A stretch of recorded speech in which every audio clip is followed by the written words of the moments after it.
Hey guys, so today I'm going to be doing my March wrap up, and I'm aware that I haven't done a video in over 3 weeks, I think. So let's just get right into the wrap up. The first book that I have to talk about that I read in the month of March was The Deal by Elle Kennedy. This book was definitely my favorite book that I read this month. I gave it 5 out of 5 stars, and it's a sports romance, I guess you would classify it as. It's about this hockey captain who needs help in a class, and this girl who's very good at this class, she agrees to tutor him under the condition that he can get her a date with the guy that she has a crush on. And as you can assume, things just go down from there.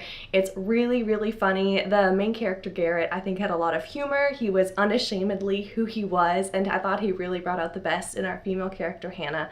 I just absolutely loved this plot. I loved their relationship and how funny they were together. And I just have to throw out there that if you are not a sports person like myself, do not be deterred from this book just because it's classified as a sports romance, because I promise you it is so good. And the sports elements to this story are not even really that much. I think there's only a few scenes where actually a hockey game is being described, but for the most part, you don't even have to know anything about sports to really like this book. And this book was recommended to me by my favorite Instagram account, The Bibliothèque, so go check out her account. I'm gonna leave a link to it in the description below. Her Instagram account is just so beautiful. She also has given me like the best new adult recs ever, and she doesn't only read new adult, but I just have to say her new adult recs are just on point, so I definitely trust her bookish opinion, and you should go check out her account. Next, I read The Woman in White by Wilkie Collins, and I really loved this book. This is a classic mystery. It was taking place, I think, the late 1800s in England. I think it's really hard to give a synopsis for this book because you can't really say too much without giving too much away, so it's a book that you kind of have to go into blind. I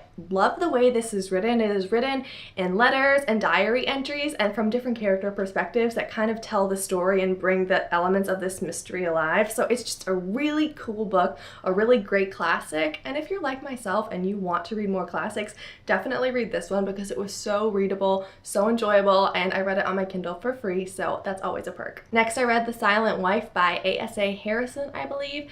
I read this with my good friend Ozzer, and we both didn't really enjoy it. I gave it 2 out of 5 stars. I don't know what her rating was, but it wasn't what I was expecting. It's classified as a psychological thriller.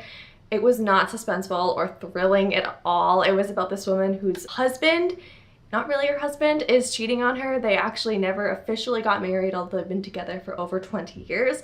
And so it's just her coping with it, but she's not really coping at all. I didn't really like any of the characters. I didn't really care what happened to them, which when I say that about a book, I just really don't care for the book. So 2 out of 5 stars, wouldn't recommend it, honestly. It was really easy to read, and it wasn't like a pain or a chore to read, but it just wasn't really worth it. Finally, I read Station 11 by Emily St. John Mandel, and I read this because Krista from Books and Jams was doing a read-along for the month of March for this book, so she has a whole Goodreads page broken up by parts of this book and discussion elements, so definitely go check out that discussion if you read this book or you are thinking about reading this book. I personally thought I was going to be reading the discussion for every single part, but I just got so into the book that I would just read and read and read. And so now I'm gonna go back through all the discussion topics and just see what everyone else had to say about this book.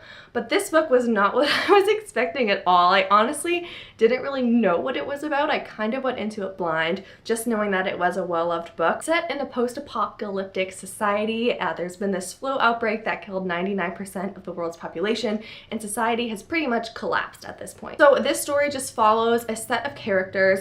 They are slightly connected to each other, but it's just their experiences before the flu outbreak and then after the flu outbreak. And what I loved about this book versus other books that I'd read, this book actually shows the society even 20 years after the flu outbreak. So yes, we see the immediate results of the flu outbreak and the immediate panic, but we also get to see how the society has adapted over the years, and that's what I really, really loved about this book. I would definitely say this book is character driven. Sure, there is a plot, but if you keep waiting for that plot to happen, you're going to be disappointed because it's not really exactly a plot-based book. Sometimes you'll just read about a character and you'll learn about them, and that's kind of it. And there is like a loose plot running through it, but I wouldn't say that there is a huge plot, like something that's keeping you on the edge of your seat. It's definitely more about the characters. I actually liked all of the characters that I read about, so good job on this book, Emily. It was fantastic. I really loved it. And that does it for my March wrap-up. It wasn't too impressive, but I did like most of the books that I read, so I consider that a win. Let me know if you read any of these books or what you read in the month of March. Thank you for watching, and happy reading.